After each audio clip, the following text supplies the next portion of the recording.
Okay, so we're going to get started. Hey, everybody, this is Eric Parker with One Number, and you're here to talk about data blending, right? It's data blending in Tableau, how it works, and when you need it. Thanks so much for taking some time out of your morning to be with us.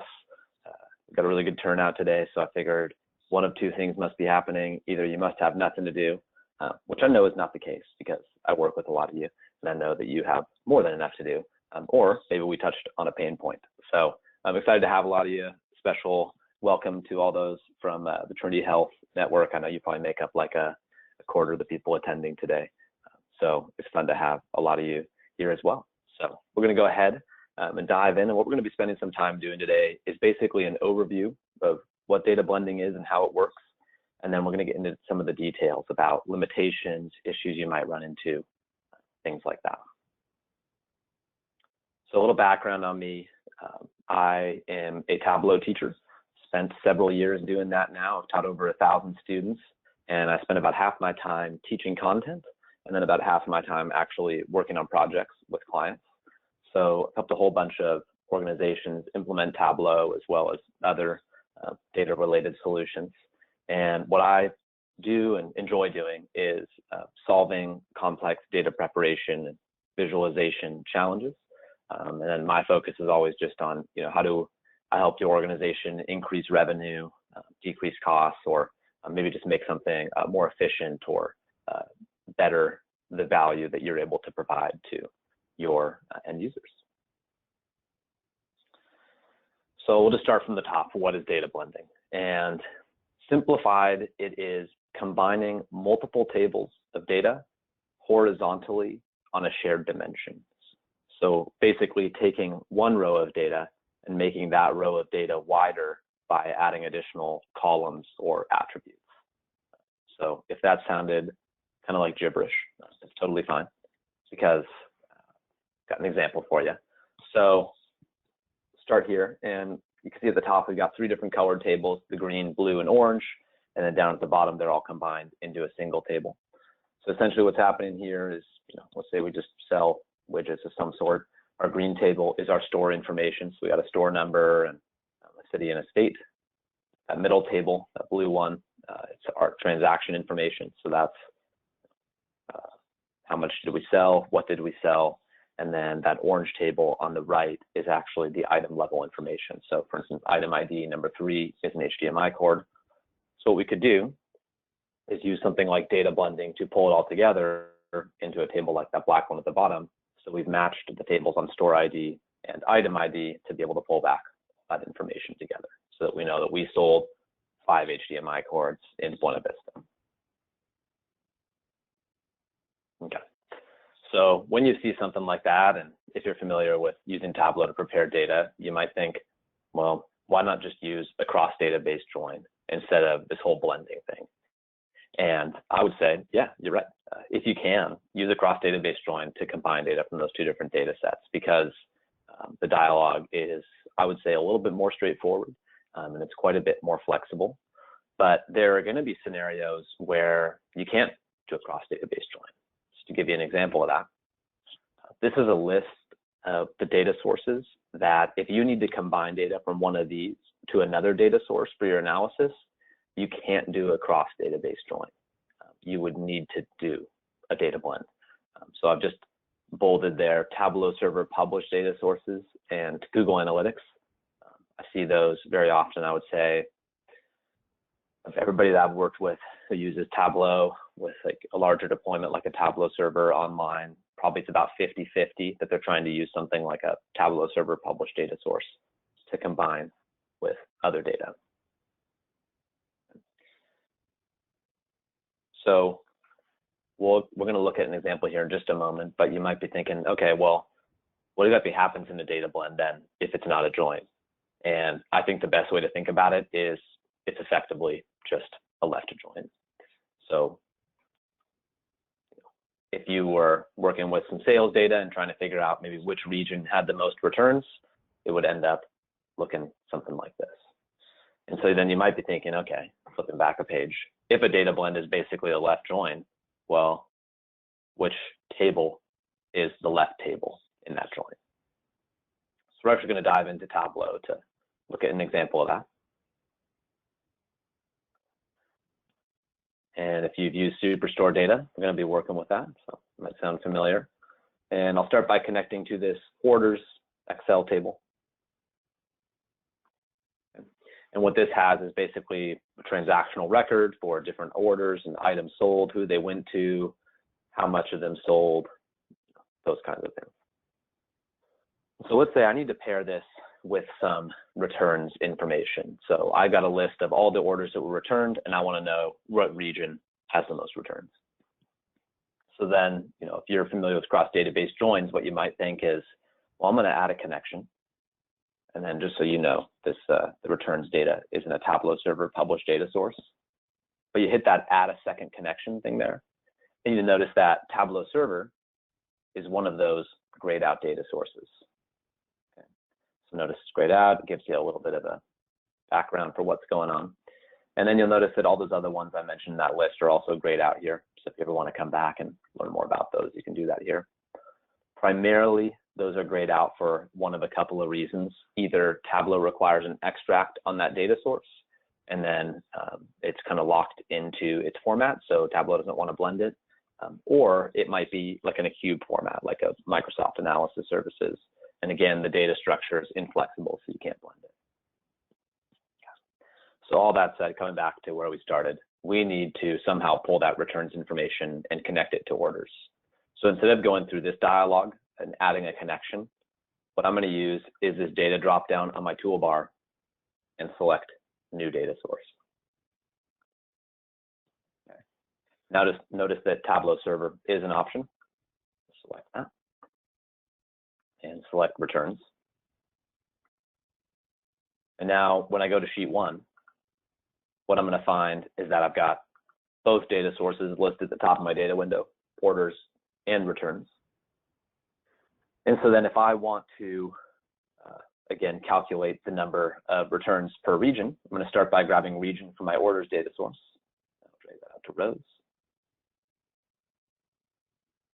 And now I'm going to flip to my returns data source. And notice that this order ID field has this little broken link icon next to it.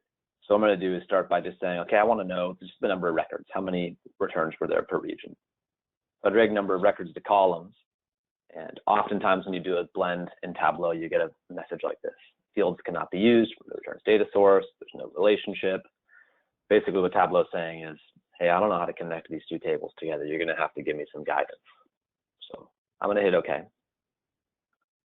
And that's where I'm going to hit the link next to order ID that's broken right now. And what that's going to do is basically indicate to Tableau, this is the field, the shared dimension that I'm trying to, quote unquote, join these two tables together with. And we can answer our question, which is that the West region has the most returns. And so what I want to point out here is if you notice there's a check mark next to orders and a check mark next to returns. The one next to orders is blue. The one next to returns is orange. The fact that orders has a blue check mark next to it means that it's the primary or the left table in the data blend left join. And the reason that it's the left table is just because I used a field from it first. So if you remember, I went to orders, selected region, dragged it to rows. Second I did that, that orange check mark shows up. Go to returns, drag number of records to columns. I drop that in here. After I go through this, that orange check mark shows up. Okay.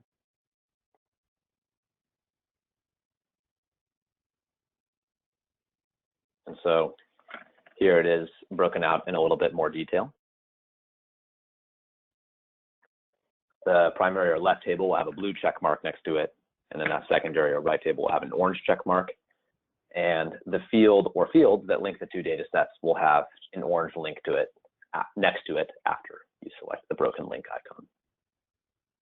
Okay, so that is basically data blending 101. So what we're going to do now is dive into some more complex scenarios. So for instance, does it matter which table is left and which is right? I would say, just like when you're creating a join, most of the time, yes, it does matter. So you got that email yesterday, this might look familiar. So let's say we're a holding company and our life's good because the two companies that we oversee sell ice cream and chocolate, right? And each of them is closed 1 day a week. Ice cream parlor is closed on Mondays and the chocolate shop is closed Sundays. So if you were trying to, for instance, blend on weekday here, you get a match Tuesday, Wednesday, Thursday, Friday, Saturday, but then your Sunday and your Monday in the two separate tables would be a mismatch. So we go ahead and dive into this actually in Tableau.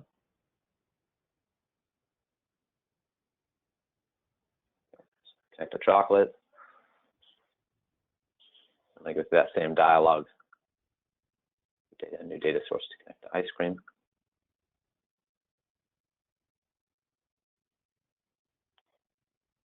Okay. So notice when I'm in this ice cream data source, there's no Mondays listed. My weekdays just go Tuesday through Sunday and then restart. But when I'm in my chocolate data source, it goes Monday through Saturday and then restarts. So I'm going to go to sheet 1 now.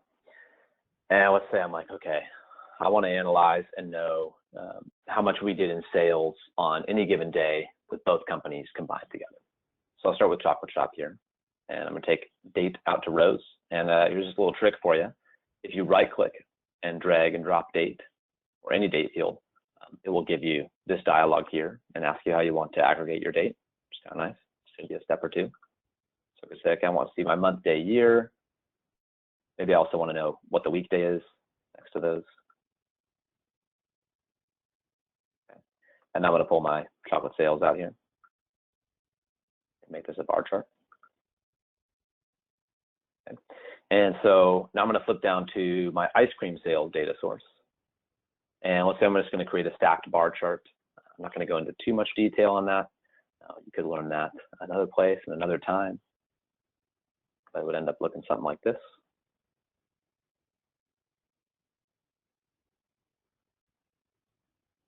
Color code everything so it's more intuitive for us.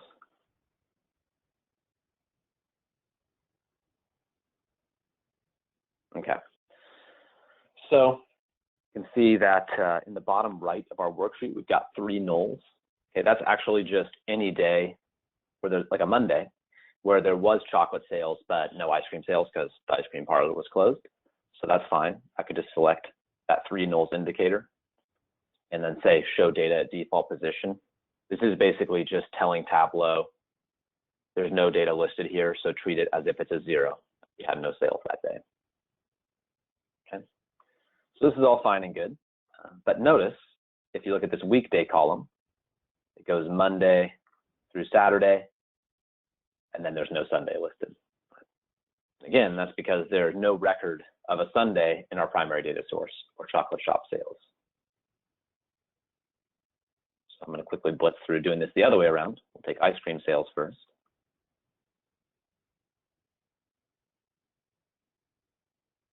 If you've been following along, you might just think, well, now we're just going to trade out one problem for another. And if you're thinking that, you're thinking the right thing. That's true.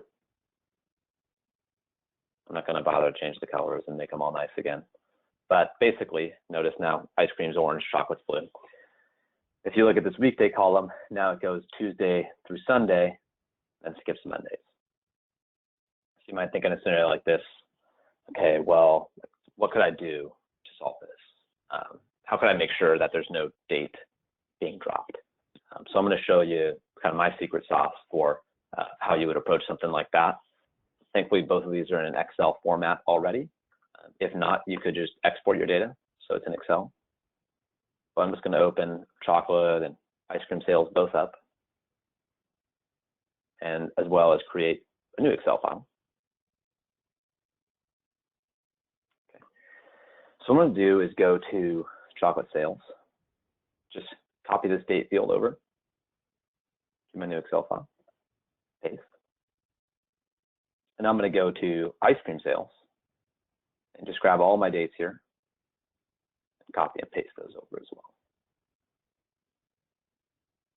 Okay, so I'm going to have some duplicates now. So what I want to do is to select this column, go to data, And there's a button here for remove duplicates. What that's going to do is if there was 11/7/2017 listed twice, it's just going to have one copy left. Okay. This is a comprehensive list of all my dates from both data sources now.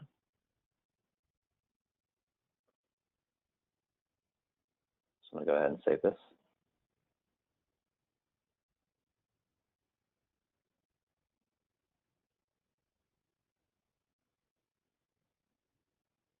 Close out all of those and go back to our workbook. I'm actually going to add another data source now. And it's going to be just that Excel file we create.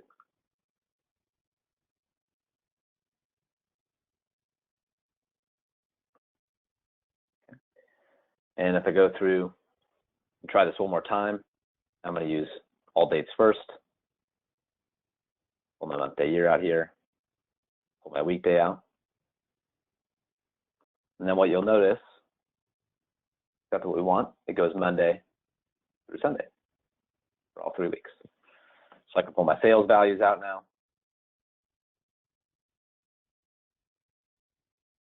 Create my stacked bar chart again. And now I still have some nulls, right? Because there's no chocolate sales when that's closed or no ice cream sales when that's closed. But you'll notice, for instance, like the 19th, 20th, we got back-to-back days where one's closed or the other's closed, and the values for both are showing up. Okay. So that is how you would approach something like that, where you're dropping data and maybe you need to create a third data source to be able to account for that.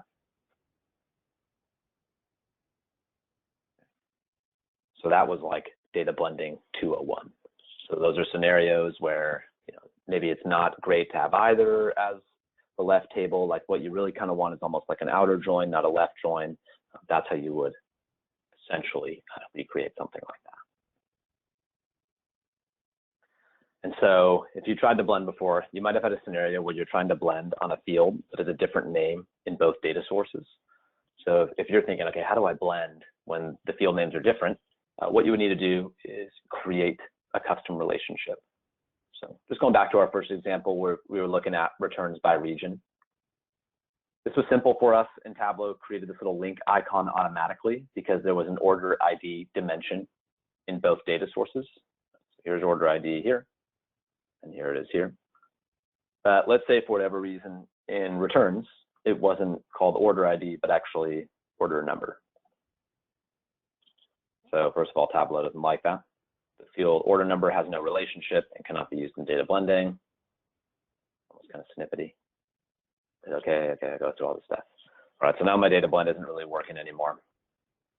So to indicate to Tableau that actually order ID and order number are the same thing, what I'm going to do is select this data dropdown on my toolbar and select edit relationships. Create a custom relationship, and then add a relationship between order ID and order number. Hit OK. Notice my broken link pops up again next to order number and returns. I select that, and then all is well in the world.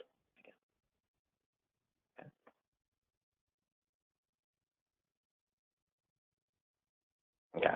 So after seeing some of this, you might just think, well, how does a blend differ from a join, or does it differ in any significant way? And the truth is that there are a couple of primary differences. So the first is that when you create a join, you create that at that data source page, and then that join is consistent throughout your entire workbook. When you create a blend, it is unique for each worksheet. Like you saw in the chocolate and ice cream example, we were able to create different blends, essentially different left joins for every single worksheet, depending on just what data source we used a field from first. So it's a bit more flexible in that way. And then the second thing is when you join two tables together, Tableau just joins on a shared field and leaves the data in its existing structure. What a blend does is it actually aggregates data from the secondary data source. So if you hear that and think, okay, what does that mean? Well, look at that.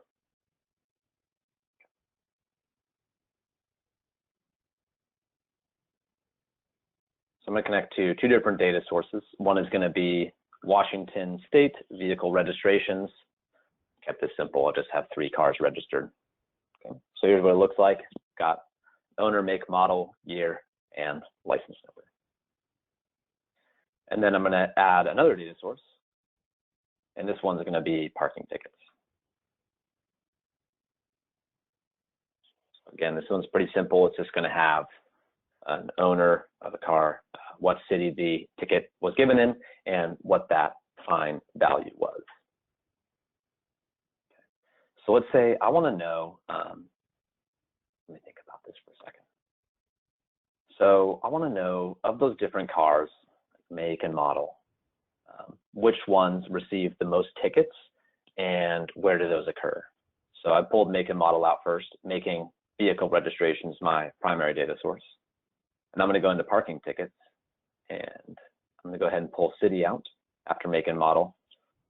Tableau gives me this thing. Okay, we need to create a relationship, so we'll link owner. And then I'm going to pull my fine amount out.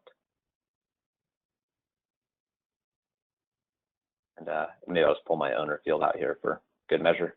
So I could see that Isabel, with her GMC Yukon, received the most fines at 74. Jenny received $50 in fines. Tom received 45. Okay, but notice there's this kind of funny thing going on here where for Isabel, the city field is being returned as an asterisk rather than a city name, even though when I view the underlying ticket for parking data, I can see that there are 2 different cities for Isabel, Tacoma and Puyallup. But for whatever reason, it does show the city for Tom and Jenny. Okay, so parking tickets, again, that's our secondary data source, and that's the one that has the information about cities.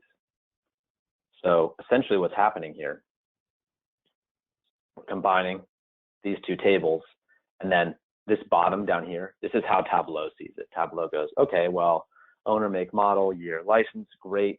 And then Tableau is aggregating the secondary data source, which in this case was this one on the top right. So for Isabel, it said, okay, well, $40 in fines, $34 in fines, that would be a total of 74.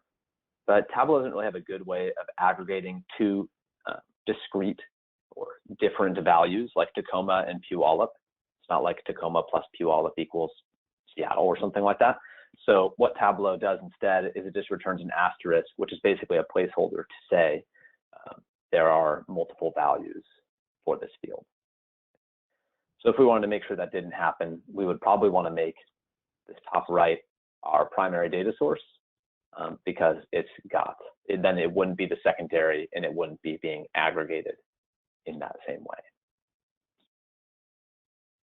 So looking back here, if I used a field from parking tickets first, like let's say city, and then I went to my vehicle registration and pulled make and model out, all this stuff. So probably work better to give us the detail that we want.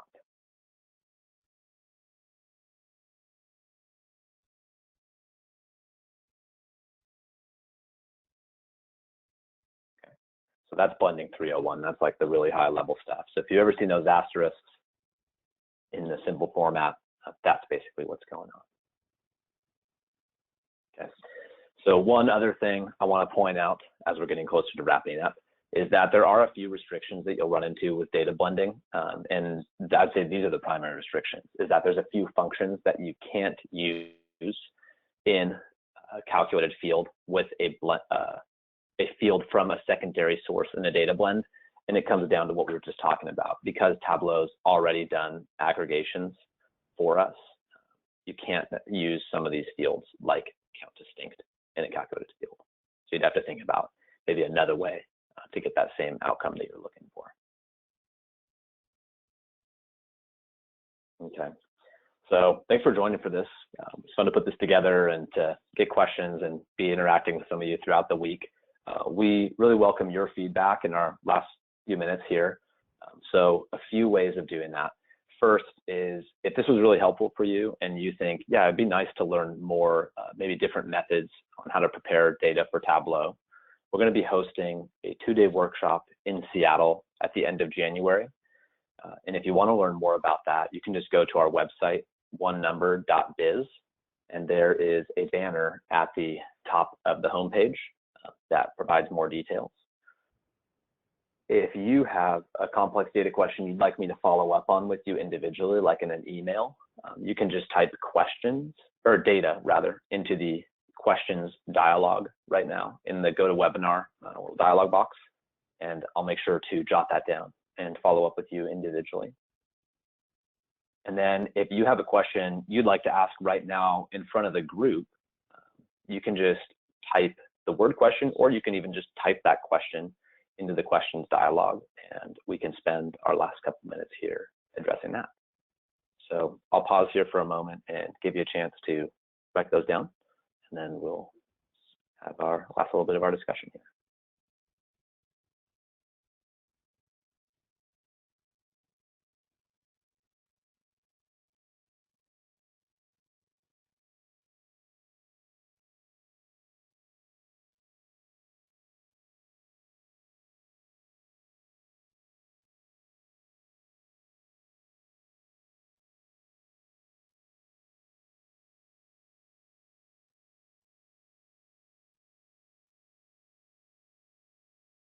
Okay, well, I guess you had no questions. Oh, there is a hand raised. Oh, it went down. Okay, well, let's see if we get the hand raised. That's Santosh. Feel free to type your questions, Santosh. If that doesn't work for you, feel free just to email me afterwards and we can follow up there. Okay. Well, thank you guys so much for joining today. If you are watching a recording, you can just email me at eric.parker@onenumber.biz to ask questions and get some feedback. And if not, hope you all have a great holiday break here next week. And I look forward to being in touch with you all in the next coming weeks and in the new year. So thanks so much and take care.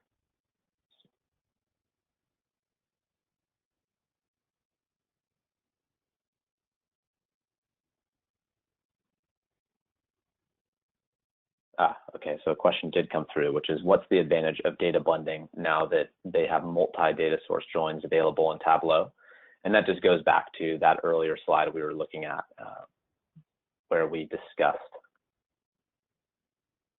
what data sources you cannot do a cross-database join with. So that would be this list here, and specifically Tableau server published data sources and Google Analytics.